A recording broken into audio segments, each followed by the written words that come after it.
Good morning, YouTubers. T-Square with T-Square Talks. Hope everybody's having a great day. I apologize if my video is a little off today because I am sick actually today. I'm not sure what it is. I just started getting a sore throat and a stuffy nose and I'm sneezing. But I think this video is important enough that I really wanted to talk about it. Everybody knows there's a lot going on with the Bric'S right now and the de-dollarization. However, how many people know that BlackRock just issued a extreme warning to their investors about cash? If you're holding cash, they're telling their investors you should really consider putting some money into the bond market.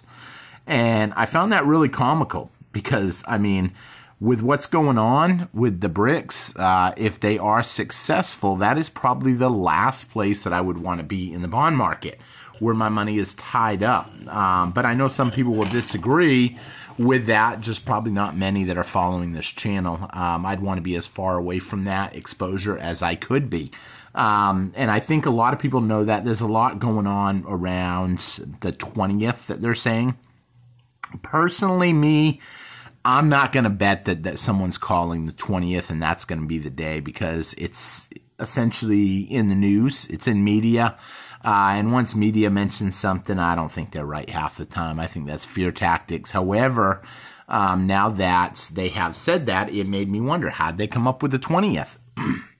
So, for those of you that don't know, in about 2 weeks, there is a meeting coming up with China and the rest of the Bric'S nations.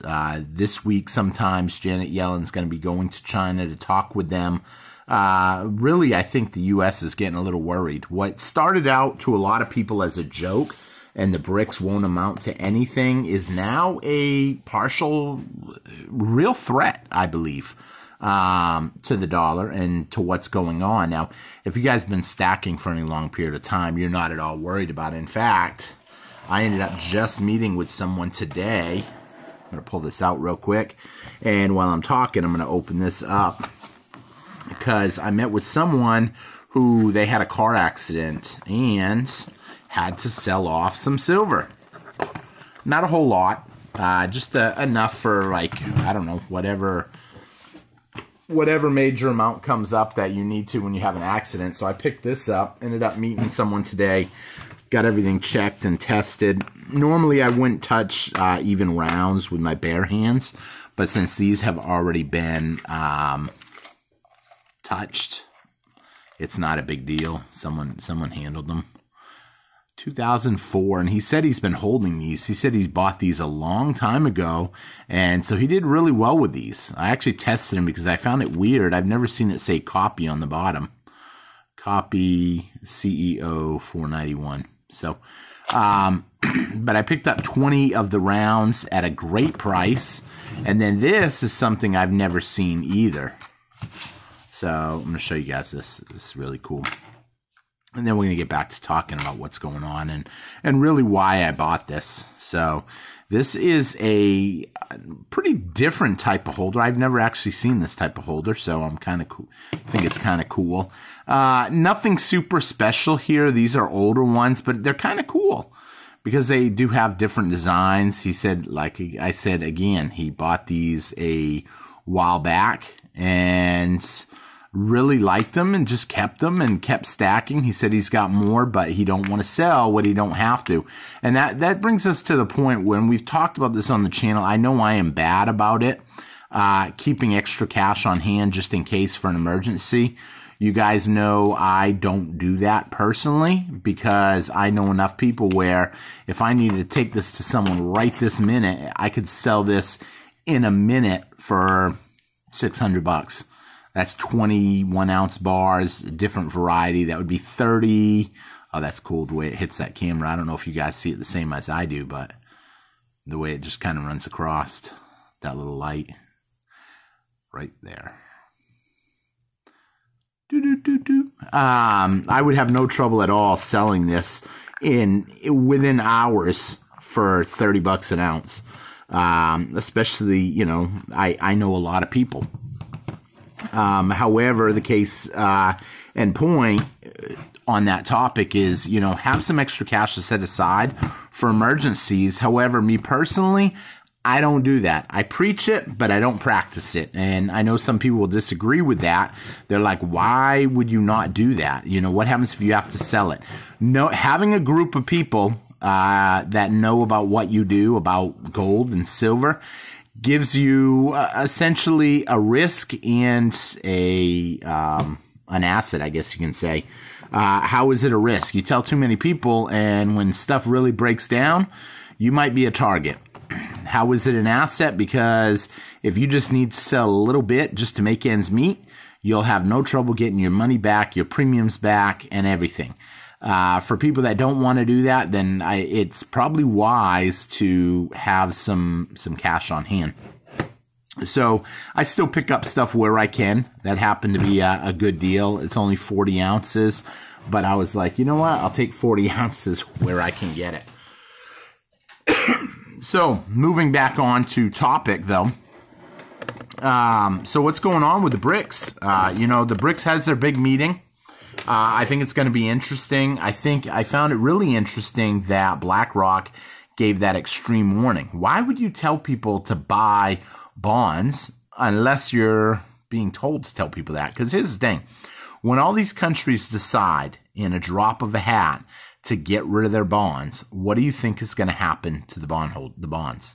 They're going to go down in value. And would you really want your investors to get stuck holding them? I would not want you guys to get stuck holding them. I really feel that the end objective is to leave the regular everyday American citizen left holding the bag when everything comes crashing down. Government don't want to deal with it anymore. It's them that's been sending our money overseas. It's them that have been recklessly spending.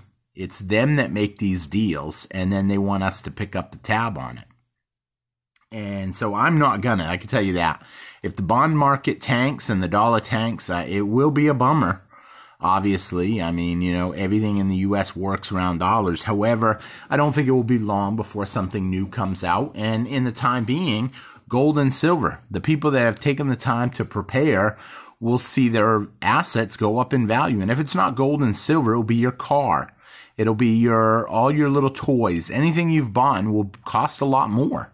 Essentially, everything is going to cost more. I had a friend of mine call me up yesterday, and he's like, what exactly will happen if that happens? Explain that process to me. He goes, would that be the end of the United States? I said, it won't be the end of the United States. I don't believe. I just believe that people will not be able to afford products from overseas because they're not going to want your dollars. And if they accept your dollars, you're going to have to give up a lot of dollars to get the items that you want. However, what will that promote? That will promote the United States to start building stuff again, to start making stuff. Because if it's more expensive to buy it overseas, the alternatives are you make do or you produce here at home. And it could be a great plan to put people back to work. Because right now, you know, a lot of people aren't working. They might tell you the jobs report looks good. It's not. I mean, if you give up a nice full-time job that with benefits and you've got to take 2 part-time jobs at McDonald's and Subway, you're not in the same boat. You're not even close. But they'll tell you, no, that's even better. We got 2 jobs now instead of 1. That's not better. It's not better. I mean, the things that they say is just absurd. And I understand why they do it. Someone asked me, why would they lie to us? You know, are they just trying to lie to us every chance they get? You know, looking at it a little bit from their side, and I know a lot of you guys will disagree with this maybe, but if a ship's going to crash or sink, you don't want people panicking. It'd be nice if you get a nice organized, slowly getting people on rafts and stuff. But if they panic the public, where is that really going to leave us? If everybody all of a sudden today knew what was really going to happen in 2 weeks, if that's going to happen, everybody would be dumping their dollars now. And we'd have runs on banks, and people would be trying to spend that money as quick as they can.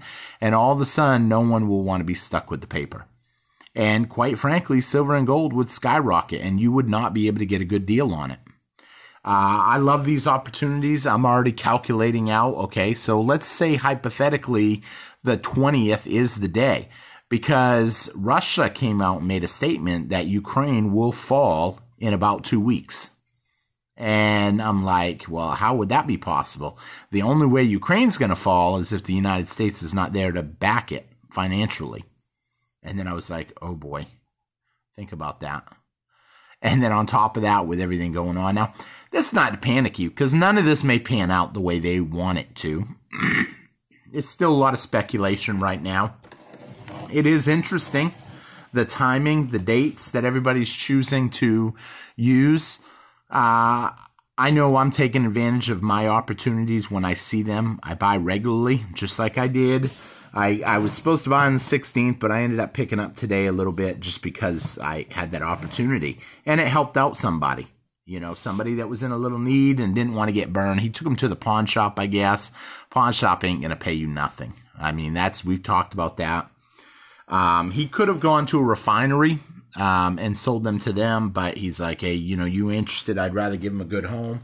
And I said, you know, I'll take them, and if you want to buy them back and we'll work out something, I'll work something out with you on it. So, you know, it's something to think about. Let me know in the comments what you guys think. Is the 20th going to be the day? Personally, I don't think so. I think it's always about clicks. It's always about news, media using dates, YouTubers using dates. That's why I'm not big on dates. I do believe silver's going to keep going up. And whether or not we see a big jump on the 20th or another dollar on the 20th, it's still a jump. And, I mean, right now, we're still seeing silver slowly creep up. Even if it's only up 20 cents right this current minute as of filming. We did go up 88 cents on Monday. And I think the signs are there for higher priced silver. A lot of people will doubt how high it can really go. I mean, that's up in the air. But for me, I think it's a solid investment. I'm going to keep stacking it. I ended up getting a bunch of comments between the gold or the silver. A lot of people say both. A lot of people say trade some of that silver in for some gold. Here's the thing. I hold both. I have both gold and silver. I usually buy it when the premiums on silver are just too high. Right now, the premiums on silver are not high. The price is up there a little bit, but the premiums ain't high. If the premiums were to jump at the same time as the spot price jumps, then I'd probably be considering looking at gold. However, at currently a roughly 85 to 1, that's still silver for me. If it does come down a whole lot more, 60 to 1, and the premiums, you know, I'll probably be looking at gold. But we're nowhere near there. So, with that being said, I think that's going to wrap up the video. It's not really a long one, but it is one for you to think about, one for you to start doing some research. Hopefully you did hit that thumbs up button. The views have been really low lately. I don't know why. I don't know if it's because we had that pullback or what, but we're going to see what happens. I thank you all for watching and commenting, and I'll see you guys again on T-Square Talk. And just be ready. Be ready for whatever could happen on the 20th. But personally, me, I'm stacked all the time. I'm always stacking, and so therefore I'm kind of always ready. So with that being said, thank you all for watching, and I will see you guys again on T-Square Talk.